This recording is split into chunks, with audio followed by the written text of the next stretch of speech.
It's Wednesday, January 10th, 2024. Let's talk about the news.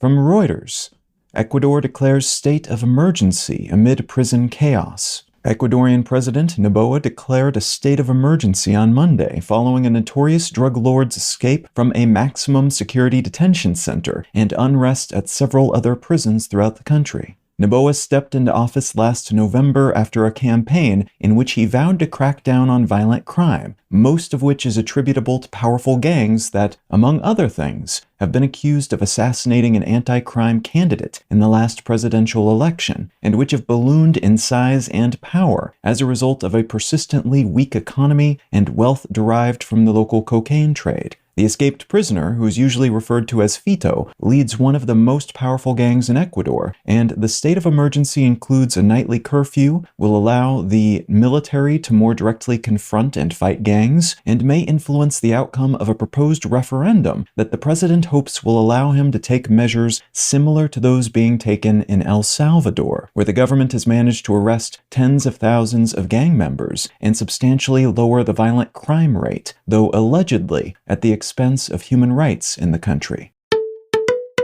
From the Associated Press, Israeli strike kills an elite Hezbollah commander in the latest escalation linked to the war in Gaza. A Hezbollah commander was killed by an Israeli airstrike in southern Lebanon on Monday, marking another escalatory move in the burgeoning conflict between Israel and the Iran-supported political and military organization. Hezbollah governs a portion of Lebanon, but also has a paramilitary wing that has been engaged in a low-level conflict with Israel across the Lebanon-Israel border pretty much forever. Hezbollah is one of many such groups that receive various sorts of support from Iran, and there's a simmering concern that the conflict between Israel and Hamas could expand northward to encompass Hezbollah as well, which in turn could draw Iran more directly into the fight, possibly because Israeli military leaders see such a fight as inevitable, so they might as well get it out of the way, though some analysts have posited that this might be a play by Israeli Prime Minister Netanyahu to keep the military campaign going, which could help him stay in power, despite the escalating corruption case and plummeting approval numbers he faces at home.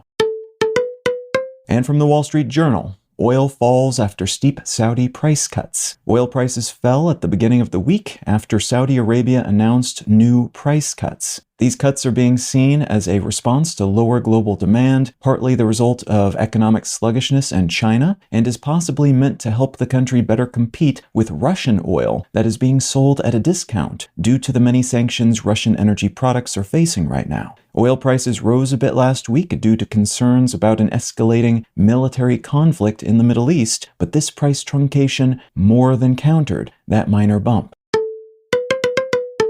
If you're finding some value in one-sentence news, consider leaving a quick review wherever you get your podcasts and/or sharing the show with a friend. You can find out more about this show or subscribe to the email version at onesentencenews.com. And you can support this and other related projects, like the Let's Know Things and Brain Lenses podcasts, at understandery.com.